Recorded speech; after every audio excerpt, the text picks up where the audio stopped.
concerne la gratuité de l'enseignement primaire dans les établissements publics. Vous voyez, tout ça, c'est parce qu'il y a le choc d'idées, il y a le choc de lumière. Il faut donc canaliser ces opportunités, ces intelligences pour le bien du secteur de l'EPSP. Et c'est ce qui se passe, c'est vraiment une grande opportunité. Bon, parmi les difficultés que nous avons, c'est la mobilisation des ressources. Il faut que nous mobilisions beaucoup plus de ressources pour que tout ce que nous avons comme projet puisse se réaliser, qu'on puisse, nous puissions atteindre nos objectifs. Un des meilleurs objectifs que nous avons, c'est faire de sorte que tous les enfants congolais deviennent des élèves et quand ils viennent dans les écoles, qu'ils puissent avoir la formation attendue par la communauté nationale. Vous avez parlé de la gratuité de l'enseignement, je voulais qu'on puisse un peu rester là. Avec cette décision, il y a des écoles publiques qui vont connaître un débordement des élèves et écoliers. Je ne sais pas quelles sont les mesures qui sont prises pour que l'encadrement puisse finalement être efficace et que les enfants ne puissent pas être laissés à la merci de la rue. Oui, au lendemain de la décision, de la décision du président de la République, donc nous avons convoqué à Kinshasa une grande réunion avec les ministres provinciaux de l'éducation ainsi que les principaux collaborateurs qui travaillent dans les services déconcentrés du ministère.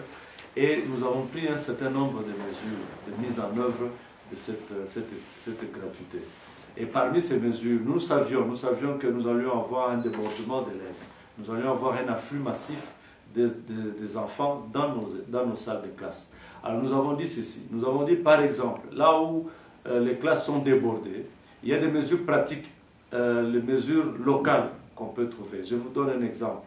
Imaginez que vous ayez par exemple 2 sixièmes dans une école ou 2 cinquièmes dans une école. Alors qu'est-ce qui a été dit? Nous avons dit, bon, alors si vous avez 2 sixièmes ou 2 cinquièmes, et vous constatez qu'au niveau de la base, c'est-à-dire au niveau de la première, deuxième, troisième primaire par exemple, vous avez beaucoup plus d'élèves, vous allez retirer pour éviter que nous ayons beaucoup plus de frais d'enseignants supplémentaires à payer. On s'est dit, donc on prend un élément par exemple de la cinquième ou de la sixième, qui a déjà une classe qui est payée, pour venir renforcer la classe de première ou deuxième, là où on a constaté un débordement ou un afflux massif des élèves. Ça c'est une disposition pratique que nous avons prise. Une autre disposition pratique, nous avons dit, nous avons des responsables, nous avons des bureaux déconcentrés à travers toute la République. Nous les appelons, la dernière, nous l'appelons la sous-division. Il y a beaucoup, nous avons des effectifs au niveau de chaque sous-division. On a dit, bon, alors si au niveau de la sous-division, on constate par exemple que nous avons ceux qui ont fait l'option pédagogie générale. Et on constate par exemple que dans le coin X, dans une école Y, nous avons un afflux massif. On peut prendre un élément qui travaille déjà comme administratif dans une sous-division pour venir renforcer une salle de classe. Voilà un peu des mesures transitoires que nous avons prises et demander à ce que, bon, qu'on ouvre même les églises, qu'on ouvre les paroisses pour qu'on puisse recevoir un certain nombre de nos élèves. Ça, c'est au niveau local. Et au niveau du sommet, nous avons décidé de mettre en place une commission interministérielle de suivi et évaluation de la mise en œuvre de la gratuité. Et je crois que d'ici là, cette structure sera mise en œuvre et elle sera placée sous la supervision de Son Excellence, Monsieur le Premier ministre. Et cette année, vous avez pris la tranche des élèves allant de première à troisième année primaire. Oui. Et les années terminales, c'est pour quelle année? Oui, donc c'est très prochainement. Donc nous allons tout faire pour faire une évaluation. Nous consolidons les acquis. C'est ça, ça ne sert à rien d'être très pressé. Nous consolidons les acquis et nous suivons l'instruction que nous avons eue du président de la République, c'est que l'année prochaine, on puisse aller jusqu'en 6e. Donc nous allons voir dans quelle mesure nous pouvons aller jusqu'en 6e, prendre les classes de 4e, 5e et 6e. On verra. Mais le plus important pour nous maintenant, c'est voir où nous en sommes, comment nous avons mis en place la première mesure de première, deuxième, troisième. Il y a la ville de Kinshasa et la ville de Lubumbashi qui ne sont pas encore concernés, comment les impliquer, consolider ça, faire passer le message auprès de toute la communauté nationale, de la population pour qu'ils comprennent que si l'État prend en charge le fonctionnement de ces écoles, de ces salles de classe, c'est qu'au niveau des parents, ils doivent considérer que l'école est devenue pour les élèves obligatoire. Donc il faut que ce message soit compris aussi ainsi auprès des parents pour que obligatoirement ils puissent nous amener leurs élèves, leurs enfants. Donc il faut que nous consolidions ça après, donc ça sera quelque chose qui pourra rouler comme sur des roulettes. Et pourquoi avoir écarté Kinshasa et Lubumbashi au premier tour? Oui, nous avons prévu que la mise en œuvre de la gratuité se fasse d'une manière prudente et progressive.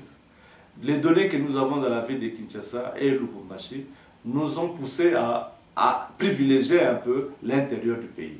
À Kinshasa, le taux d'exclusion de nos enfants est faible par rapport au reste du pays. Et ici, vous avez le taux, la parité filles-garçons. Kinshasa, vous avez beaucoup plus de jeunes filles à l'école au niveau primaire. Je parle de l'école primaire. Vous avez beaucoup plus de jeunes filles à l'école que le garçon. 51% contre 49% de jeunes garçons. Donc, ce qui n'est pas le cas à l'intérieur du pays. Donc il fallait quand même ramener le reste du pays au niveau de Kinshasa pour qu'ensemble, la même République, on évolue vers un enseignement universel. Excellence, peut-être une question, si je peux poser cette question, de savoir 4 ans à la tête de ces ministères, s'il faut tracer un bilan, quel serait votre bilan? Non, nous avons, à la tête du ministère, nous avons eu un programme que nous essayons de mettre en œuvre. Bon, le bilan, ce n'est pas à nous-mêmes de dire le bilan il est bon ou il n'est pas bon. Nous voyons les programmes que nous nous sommes assignés.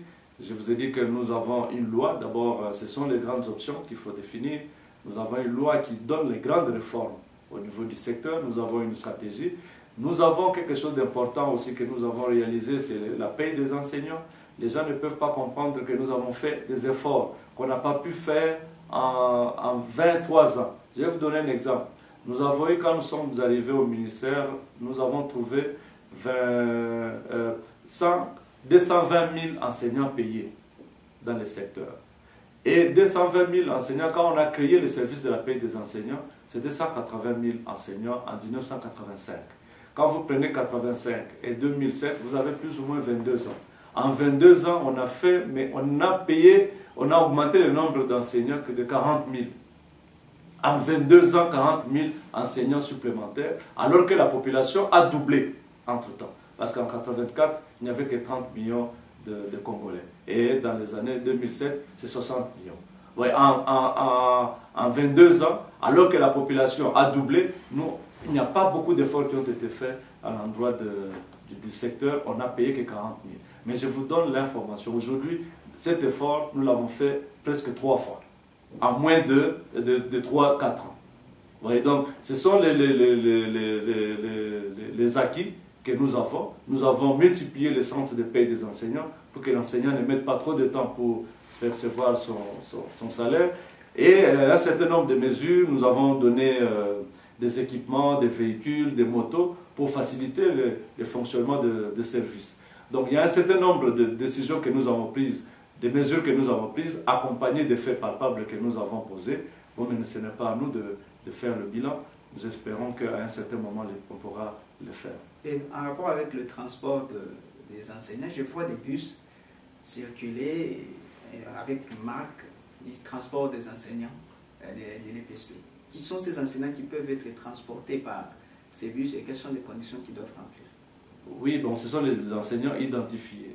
C'est le Fonds pour la promotion de l'éducation nationale qui a mis à notre disposition ces bus pour transporter les enseignants afin qu'ils arrivent à temps au lieu du travail, avec un coût modique, un coût social. Mais bon, c'est encore très faible comme projet.